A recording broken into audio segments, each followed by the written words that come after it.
space is so empty and it's dark and so cold. Can you define its presence? Does it exist? It's probably the best I've sung that part. But anyhow, welcome to Steins Gate Review, Episode 2.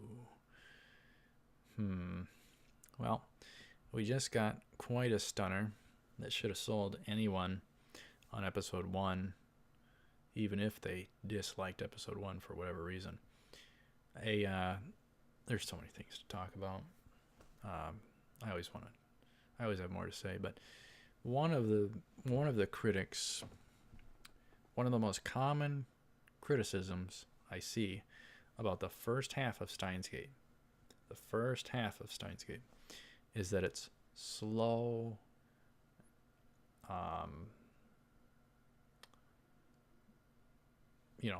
and people don't like that it's a slow build onto the second half. I don't hold that same view. I didn't mind it at all. I found nothing wrong with that. I didn't even think it was slow.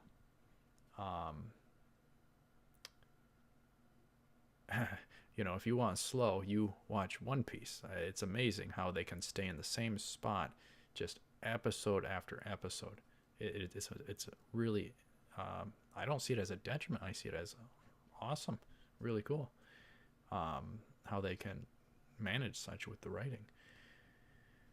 But with Steins Gate, the first half is foundational to the second half. So it's necessary. It's necessary for what comes about in the second half. I don't think it's slow. I didn't dislike the pace. I thought it was all really well and good. So, very enjoyable to me. It would be hard to find something as equally enjoyable. Anyhow, people are saying that Steins Gate 0 is darker than Steins Gate. It'll be very interesting to see a progression of how Steins Gate 0 goes. But I don't know about anyone else, but Steins Gate was dark enough for me. Was very much dark enough for me. That oh boy. Oof. Anyhow, Okabe, we just saw Makise, episode 1, toast and now alive. Okabe examines Makise, just shocked, stunned to see her alive and well. He touches her hair, and he pokes her face, and moves her outer shirt, kind of, to look for the stabbing that is gone. She obviously isn't much a fan of what he's doing, invading her personal space. This weird creep all of a sudden. Okabe introduces himself. He finds her to be real. Hoen Kyoma.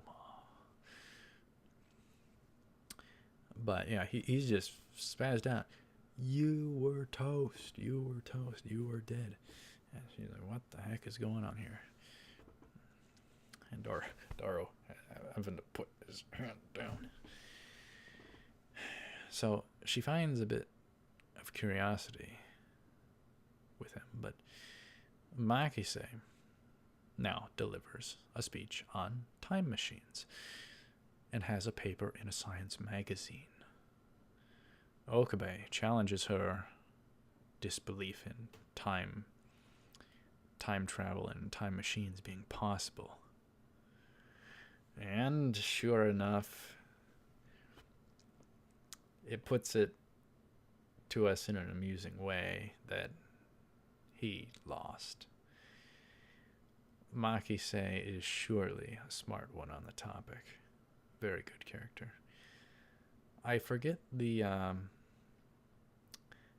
real specifics. If she was from Japan and went to America and came back, or was from America and came to Japan temporarily, or what the case was. I forget. I can never remember that part of her character. But anyhow, let's set that aside. Anyhow, we get to at the Akihabara Shrine. Mayuri watches Ruka train with a sword.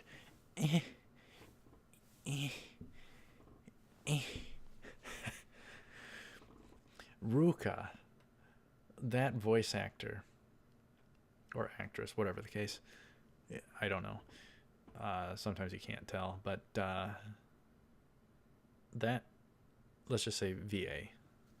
That VA is hilarious. Particularly when it comes to, they are so skilled with their VA when it comes to moments where they're like under social pressure. They're under social pressure. You know, just this panic in their voice, like they're under stress or duress. It's very, very good and funny too. We shall see or hear about some of that maybe. Anyhow, we get the El Sai Kangaroo. Ruka, apparently, here you can gather that Ruka kind of digs Okabe. Okabe pretends his hand is possessed. And Ruka looking astonishing in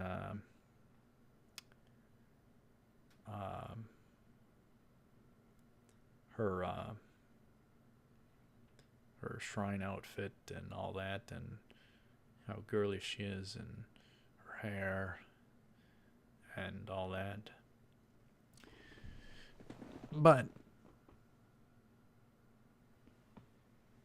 I gotta break it to you. This was a first for me with anime as well. But Ruka is a dude. Yeah. Yep. Was what they call a trap. So that's that. Not the and that gets into some things later, but you know, outside of an anime basis, maybe I would have a little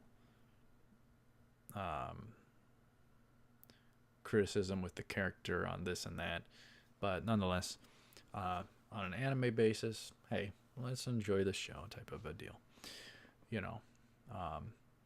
but it's possible that this or that might upset me or irritate me if I think they're going for this or that, or if something's overdone, or whatever the case, or if something would be kind of too controversial to be in there, or if I'm not looking for an anime with, let's say, too much service, that can really irritate me.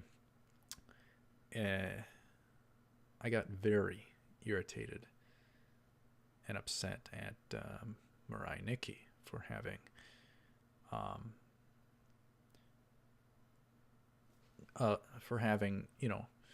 some servicey service, but also some non-servicey service of sorts. Because I was falling 100% in love with Mirai Nikki. It was just gold gold, gold, gold. I did not want it to have a hiccup, and sure enough, it did. So I was upset. I was upset. I didn't want this or that for it to go here or there, and it did. So I would have gotten that way if it would have been like Steins Gate or ReZero or Erased or many other great anime that I can't recall. Clanad. There were some lesser servicey moments, but when you love an anime and it's going so darn well, you don't want it to go where you don't want it to go. And when it does, you can get upset. So it's just how it goes. But anyhow, we got to get moving on here. Jeez. So yeah, okay, my hand is possessed. Yeah, and Ruka being a dude, but looks and acts feminine. That's kind of weird. Okabe and Miuri do a handoff bit. There's a scenery vision change. Don't know what that's all about. Okabe asks and confirms Miuri and nobody else remembering certain events. So Okabe was curious enough to ask yet again about things being different and why is there being a discrepancy. Mr. Braun hires a part-time worker, 18-year-old Suzuha. Suzuha says, "What's up?" Says she heard it is a trendy way to say hello. Konnichiwa. And that's what you say if you see a cute chick. Konnichiwa. Yeah. Anyhow, Suzuha investigates Okabe's groceries. Never seen before corn. Ponders that is what is trendy these days. Okabe Googles about Dr. Nakabachi's conference to find news that it is cancelled, yet we had been to it before. He searches for the news about Makise Kurisu's death. You know, he wants the information, evidence, whatever he can get to be put in front of him to conclude something. Especially with everything being different than what he recalls or remembers, or what we've even seen. So, of course, one would investigate. If everything was not adding up, one would investigate. So, very human. Okabe ponders about and finds a discussion on time machines, CERN, which you gotta spell different even that, jeez. And a man named John Titor, a self-proclaimed time traveler, which is very interestingly based on an actual internet thing, which is so fascinating that they took something from reality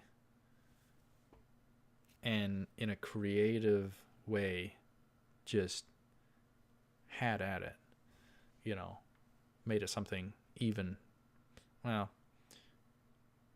yeah, even better, because it's a part of the show. It is honestly a part of the show. So I found it to be a just phenomenal implementation, and I don't think I knew about that before, which is very fascinating. And the actual John Titor guy, from what I understand, it was false, but he was not a time traveler. Supposedly pictures of a car or something. Anyhow, but I think some people said he got some stuff right, some wrong, but I don't know. And the research, CERN wants to control the world with influence from time traveling.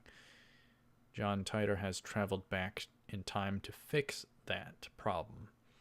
So, yeah, obviously, if someone can have a whoever would get the first monopoly on time travel and can keep it under wraps, you would have control of literally everything. You would be able to manipulate absolutely everything. You know, change the past to change the future type of deal. And man, the time travel genre, it's just so fun and great. John Titor explains world lines that essentially change things. So we're getting kind of info dump here. So world lines are kind of like parallel worlds of sorts. It's the best. I guess that's a fast explanation. One thing changes, it's a different world line.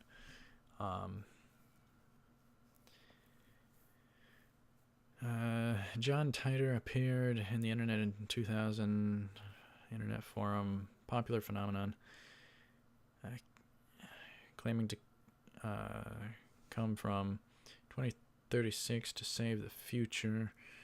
Daru linked to a John Titor topic, but Okabe comes up with dead links. Maybe because of the passage of time, or maybe because of something else. I don't know. Okabe Googles John Titor, finds 12 unrelated results. Then it shows 56 results, which, you know, I don't know. That almost kind of confuses me each time. Maybe it should have showed the opposite or something. I don't know. I don't know what they were doing there. Okabe looks for his books about John Titor, calls up Daru about him. Okabe can't find him, and Daru doesn't even know about the books that they had about John Titor. So, aka, certain things about John Titor have been erased, of sorts. Okabe asked John Titor on the discussion board. John Titor claims he never visited the year 2000. So he's already talking back and forth to John Titor. So John Titor's still around, and yet certain things about him have been erased, seemingly. Because you can't have books on something and then have them be just disappeared. They don't just get up and walk away, you know. They don't grow legs. So, anyhow, Okabe's going about outdoors amidst the city. He finds an outdoor girl taking photos of him. She asks him of an old PC, which is rather suspicious. Okabe says Daru might know where one is. She demands his email and blackmails him with the photo. She'll delete the photo if he helps her to track down the computer. He gives his own email instead of Daru's to protect Daru. So this chick is Moaka, and she is freakishly protective of her cell phone. Then we get another Ho in Kyoma. We're really expanding upon the characters now, the cast. It'll be interesting to see how that's handled with Steins Zero as well. All right, now we get to the May Queen, Nya. Miyushi works there with Ferris as cat maids. Oh, good gosh, why doesn't America have this kind of stuff? Why? Well,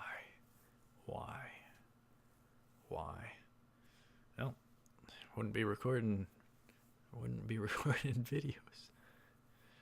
Oh boy. And Daru talks about some sort of mention about Daru's 2D wives. Oh boy. Daru identifies the old computer as IBN 5100 that the Mocha person's looking for. Rumor of one in town. Cannot be found. Too difficult to find. It was sold, the unit itself was sold over 30 years ago, so it's a super rare item. Especially so given that its price back then. Moaka emails Okabe of the PC already. He responds. And written on his food. Interesting. Maybe just Ferris messing with him because she knows him or whatever. The world is in danger.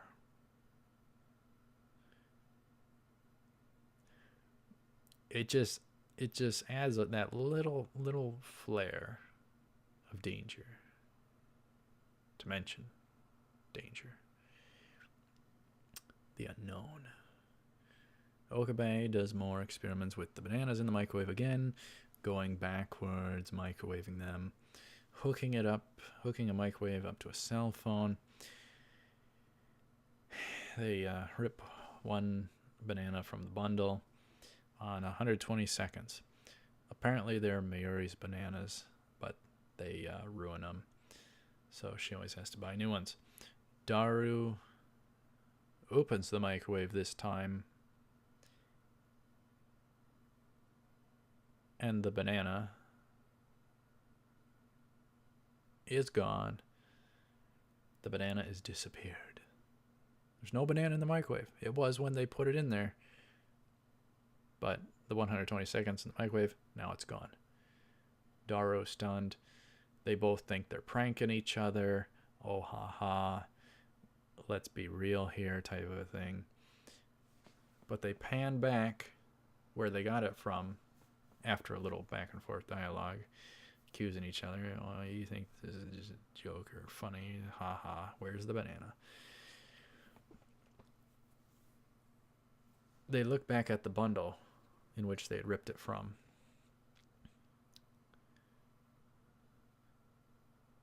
The banana is now reattached to the bundle, but because it was microwaved, it turned to green goo. Okabe and Daru, stunned, briefly ponder that they have forged some sort of teleporter device. Something that can teleport physical objects. Then, from across the room, we hear Makise. She starts spouting her mouth off. She says something rather minimal. So she makes herself known unto them into the room. She could have easily slid out or anything while they were distracted, having seen or heard whatever the case. And she knows about the experiment and is rather intrigued. So the girl who was killed and is back, now she was spying on him, or whatever the case, and saw what had happened and overheard, or whatever the case. She's interested in what's going on. I think everybody's interested in what's going on. And then every episode you get a teaser of the next episode. One thing that's really good is I don't think they with the minimal type teaser, I don't think they cover anything necessarily to anything that could be spoilery. I don't think they do that, which is very good, because some shows do a teaser for the next episode and they show too much of the wrong content. Some stuff you have to skip. I think most typical of that sort is like I think the no wait I was wrong. I botched it, I think. Well, still, it's the case. Some shows kind of have spoilery teasers for the next episode. Don't do that. Others have spoilery openings and endings. Don't do that. Why? Don't do that. Most prominently with that would be the longer type shows, like a Fairy Tale, One Piece, Hunter x Hunter, those types of things. And it's to have it be different and be whatever the kind of arc is. But people don't want to see darn anything that could be spoilery. And believe you me, it's harder than anything to not get spoiled on certain things. Something with One Piece. There was something out there. Dang it, I saw a dang spoiler. Pretty dang significant meat and potatoes one. And I would have preferred not to know. And have it be a blind moment. You know, probably hundreds of episodes later, but still. I don't want to know. I want it to be blind. Another case was I wanted to get the basics of a show, so I read the description beforehand. And actually, that was the one show I wish I didn't read the description of, because it spoiled me to one of the main things that you learn in the first episode, but you don't know yet. So it may have been a better reaction if I hadn't, and that's a kind of a regret. But anyhow, best moment this episode,